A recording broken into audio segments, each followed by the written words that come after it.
at-tahaddur atau civilized ini adalah untuk menegakkan al-akhlak al-karimah. Akhlak al-karimah itu yang bagaimana? Yang pertama adalah ta'muruna bil ma'ruf. Yang kedua adalah tanhauna 'anil munkar, dan yang ketiga adalah tu'minuna billah. Kalau istilah Bapak Kunto Wijoyo adalah humanisasi. Yang kedua adalah liberasi, dan yang terakhir adalah artinya transendensi.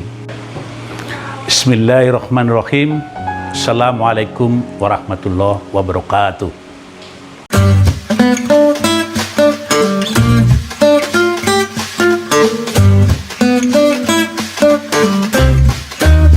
Pada kesempatan ini saya ingin melanjutkan berbicara tentang karakteristik moderasi al-wasatiyah dalam Islamic paradigm, yaitu tahaddur. Tahaddur bisa disamakan dalam bahasa Inggrisnya civilized, keberadaban. Tahaddur ini menjadi karakteristik moderasi justru karena ia mencerminkan kesopanan, kesantunan, dan keberadaban. Keberadaban ini diturunkan dari ayat Ali Imran yang berbunyi kuntum khairu ummah ukhrijat linnas ta'muruna bil ma'ruf wa tanhauna 'anil munkar wa tu'minuna billah. Wahai kaum muslimin, kamu sekalian adalah umat yang terbaik,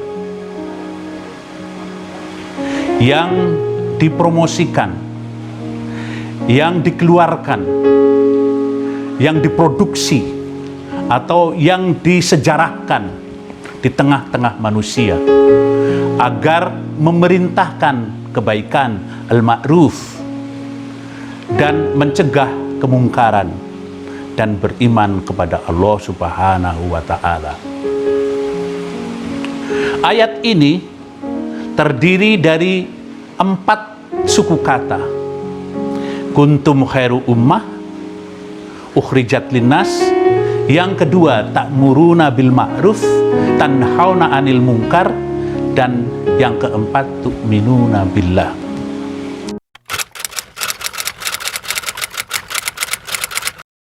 Pengertian at-tahaddur atau civilized ini adalah untuk menegakkan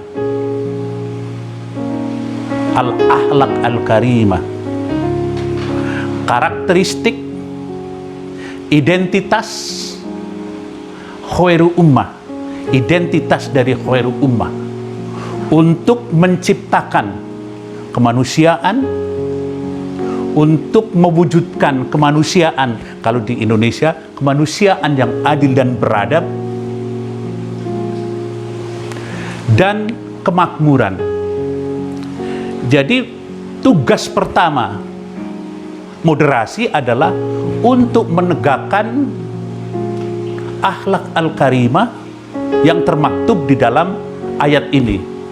Nah, akhlak al-karimah itu yang bagaimana? Yang pertama adalah ta'muruna bil ma'ruf. Yang kedua adalah tanhauna 'anil munkar, dan yang ketiga adalah tu'minuna billah. Kalau istilah Bapak Kunto Wijoyo adalah humanisasi. Yang kedua adalah tanhau 'anil munkar. Menurut beliau adalah liberasi, pembebasan diri manusia baik secara pribadi maupun kolektif, dari kemungkaran, dari korupsi, dari angkara murka. Dan yang terakhir adalah watu minuna billah, artinya transendensi. Transendensi itu adalah naik ke atas, naik ke atas. Transendensi adalah berbeda dengan ilmu-ilmu sosial di barat. Humanisasinya yang berhenti pada manusia, terutama pada akal manusia, dan membunuh Tuhan, meniadakan Tuhan. Kalau menurut Pak Kunto ini, transendensi justru ke atas dan kembali lagi untuk menerangi kemanusiaan dan liberasi itu, untuk menerangi proses humanisasi dan liberasi dalam menjejarahnya manusia ketika ukhrijat linnas.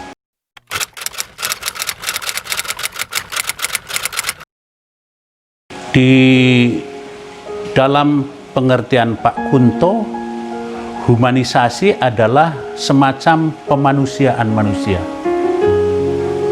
Dan itu titik menuju keberadabannya, keberadaan manusia. Jika manusia telah memanusiakan manusia dan mencapai potensi-potensi yang tertinggi dari manusia itu, maka kemanusiaan itu akan kita sebut sebagai kemanusiaan yang beradab. Nah, hubungannya dengan kemanusiaan ini memang harus ada proses. Seperti di dalam agama Islam, ayat yang pertama perlu ikro, perlu membaca untuk mengetahui tugasnya. Dan untuk mengetahui tugas kemanusiaannya itu, pertama manusia harus tahu ayat-ayat. Bukan saja ayat-ayat yang di dalam Al-Quran, tetapi ayat-ayat yang ada di dalam alam semesta. Bahwa alam semesta ini yang kelak akan menjadi sarana bagi pemanusiaan manusia harus dipahami.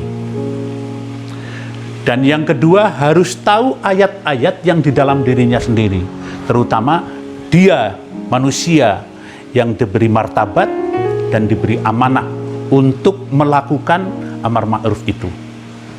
Nah, belajar ini sudah dirumuskan oleh UNESCO agar manusia mencapai peradaban yang tertinggi. Nah, UNESCO itu merumuskan di dalam belajar ini sebagai 4 pilar belajar, 4 pillars of learning. Yang pertama, learning to know, yaitu belajar untuk mengetahui ayat-ayat alam semesta, ayat-ayat di dalam dirinya sendiri, dan juga ayat-ayat yang mengantarkan di alam semesta dan dirinya sendiri kepada transendensi itu nanti. Karena manusia ini memang diciptakan dalam keadaan fitri. Dulu sekitar 3 bulan itu di dalam kandungan Allah meniupkan ruh di dalam diri manusia. Wa nafakhtu fihi min ruh, ditiupkan ke dalam janin. Begitu ditiupkan, maka bertemulah antara ruh dan jasad manusia. Maka antara jasad dan ruh itu terjadilah manusia.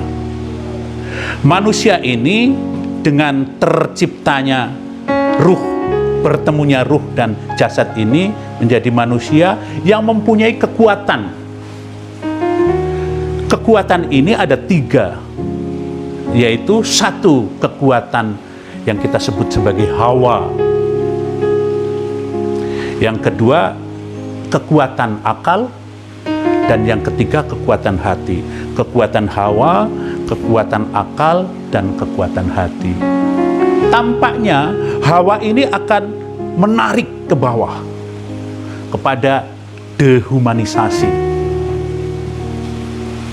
Dan akal ini mungkin akan menarik ke tengah-tengah. Dan yang terakhir mungkin pada transendensi itu, kepada transendensi, kepada kembali kepada sang fitri.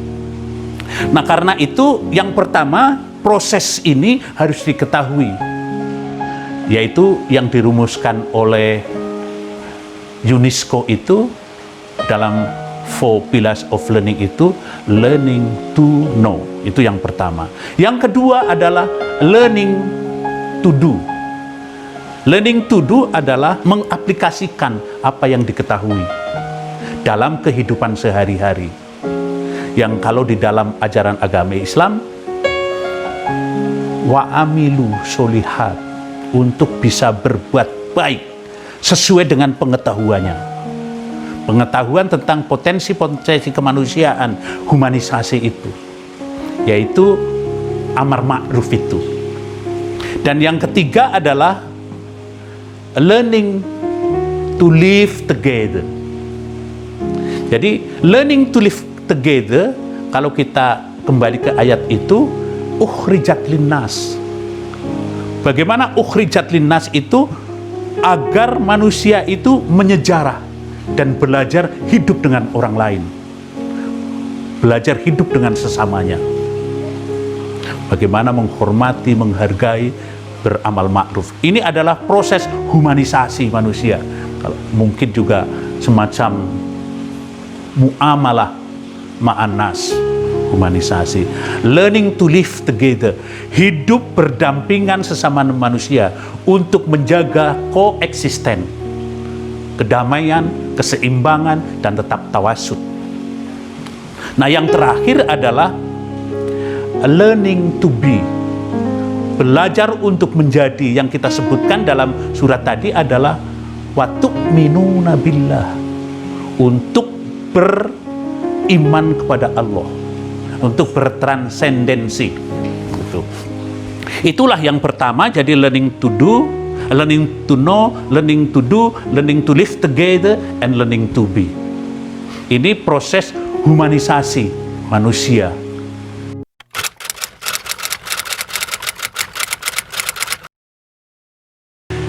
Jadi di dalam potongan ketiga surat ini, tanhauna anil munkar dipahami oleh Bapak Kunto Wijoyo sebagai liberasi, pembebasan dari kemungkaran. Kemungkaran itu corruption di muka bumi, korupsi di muka bumi, merusak, dan sebagainya. Nah, itu di dalam istilah Pak Kunto sebagai liberasi. Liberasi ini kalau kita katakan sebagai antitesa dari kemungkaran, karena ini pembebasan. Pembebasan ini pembebasan yang bergantung kepada Tuhan, bukan kebebasan yang seperti Karl Marx punya, Marxisme, bukan. Ini adalah semacam antitesa. Jadi kalau saya bicara tentang toleransi kemarin, itu bahwa toleransi ini adalah tingkat terendah dari ketakwaan. Ketakwaan adalah puncak humanisasi. Puncak humanisasi. Dan sebaliknya dehumanisasi. Intoleransi adalah dehumanisasi. Dalam intoleransi, dalam dehumanisasi atau yang mau diliberasi adalah, pertama adalah sikap yang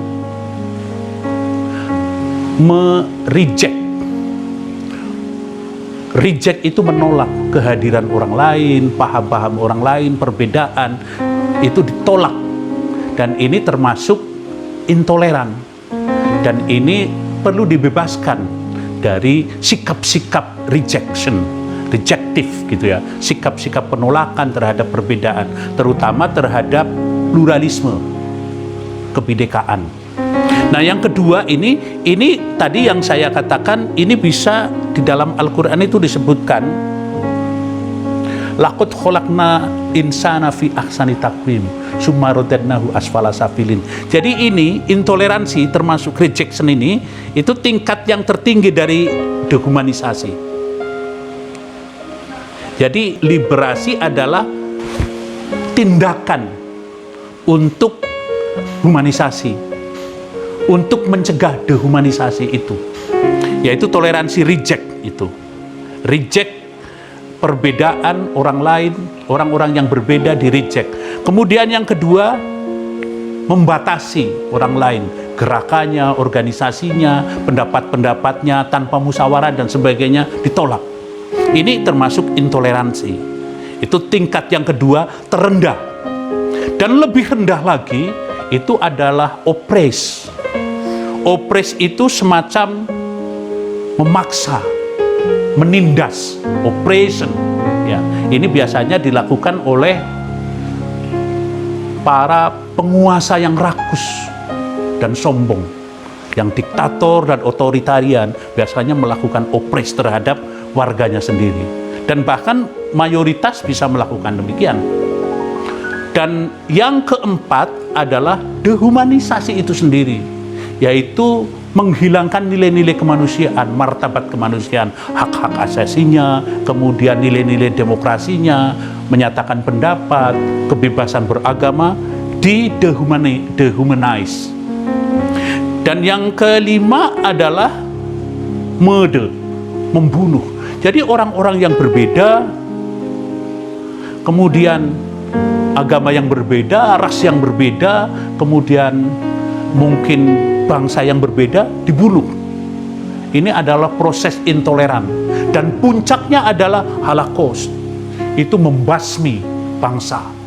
Bangsa yang berbeda dibasmi, seperti pernah terjadi di zaman dulu, bangsa-bangsa yang dibasmi. Nah, proses dehumanisasi atau yang kita katakan sebagai liberasi dari dehumanisasi ini, menurut saya justru yang perlu dilakukan dalam rangka nahyu anil mungkar itu. Nahyu anil mungkar adalah mencegah keenam yang membuat manusia degradasi moralnya dan tidak menjadi beradab, tak beradab. Itulah yang saya sebut sebagai liberasi dari dehumanisasi ini. Jadi ini sekarang sudah saya bahas antara humanisasi dan dehumanisasi.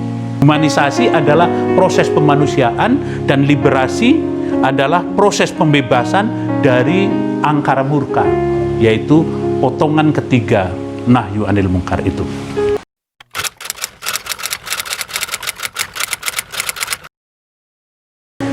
Transendensi ini sebetulnya selalu mewarnai humanisasi dan liberasi. Transendensi itu artinya mengatasi atau melampaui atau menuju ke atas. Transendensi adalah menuju ke atas. Nah, kalau saya terangkan dengan istilah sufi, terutama Mula Sadra dalam Al-Hikmah Al-Muta'alliyah, transendensi itu ke atas. Jadi manusia jika bisa melakukan liberasi dan humanisasi, maka dia itu cenderung ke atas, melakukan transendensi. Nah, ke atas ini yang kita sebut perjalanannya itu ada 4. Kalau menurut pengertian sufistik. Jadi salik, orang yang berjalan itu mengalami safar, perjalanan. Mungkin journey, spiritual journey, itu ada 4 tahapnya. Yang pertama itu sebagai makhluk ke Sang Pencipta, perjalanan pertama. Perjalanan pertama adalah minal kholqi ilal haq. Minal kholqi ilal haq, perjalanan ke hak. Yang kedua adalah perjalanan bersama al-haq. Dan yang ketiga adalah dari hak turun lagi ke khol.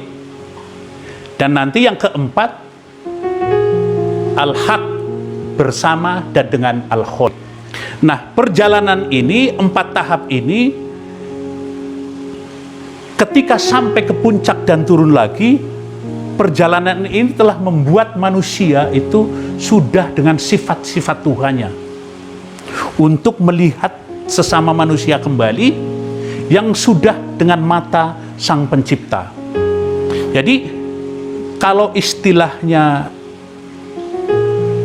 Kuntowijoyo, Bapak Kuntowijoyo itu, bahwa transendensi itu mewarnai, menyinari humanisasi dan liberasi dalam pemanusiaan manusia, dalam proses. Karena itu, maka puncak perkembangan spiritual itu bisa ditandai ada 5. Yang pertama, orang-orang yang sudah mencapai puncak spiritualnya, sudah melakukan humanisasi dan liberasi adalah manusia yang memandang setiap hal dengan pandangan positif. Di dalam terma agama itu sebagai husnudzon, positif. Jadi bisa dilihat bagaimana dia menyelesaikan masalah. Itu yang pertama. Yang kedua, perkembangan spiritual manusia yang sudah melakukan transendensi dan menyinari humanisasi dan liberasi adalah manusia yang sensitif to other people. Jadi dia sensitif, dia menyintai dengan seluruh jiwa raganya kepada orang lain. Dan itu sudah diajarkan oleh agama-agama besar.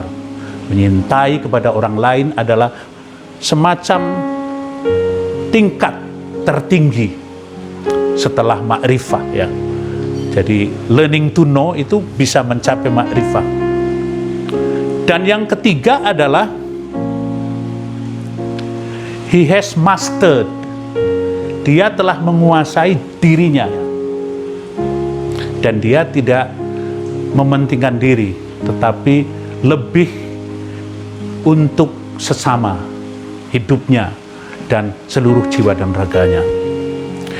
Dan yang keempat, perkembangan spiritual yang keempat adalah bahwa dia bukan sebagai pembuat masalah, troublemaker, melainkan problem solver, peacemaker, sebagai pencipta perdamaian.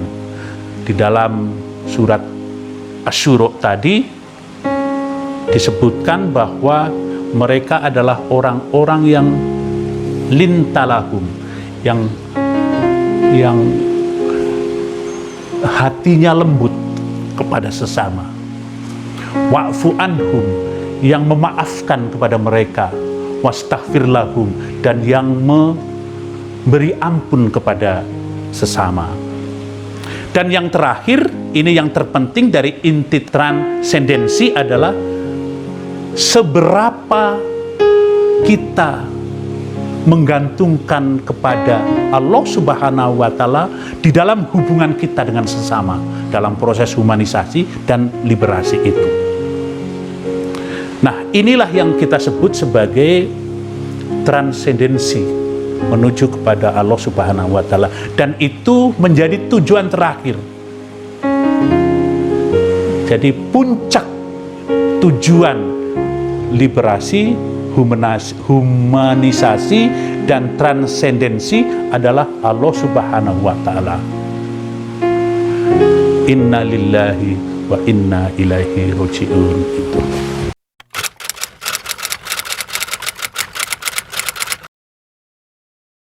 Jadi tahaddur, civilization, keberadaan ini bisa sebagai proses dan tujuan. Tujuannya adalah untuk mencapai akhlak al-karimah sebagai ciri khairu ummah. Khairu ummah adalah umat yang terbaik yang melaksanakan satu, amar ma'ruf, humanisasi, yang kedua liberasi, yaitu nahyu anil munkar, dan yang terakhir transendensi, yaitu tu'minuna billah. Itulah intisari dari tahadur dan civilized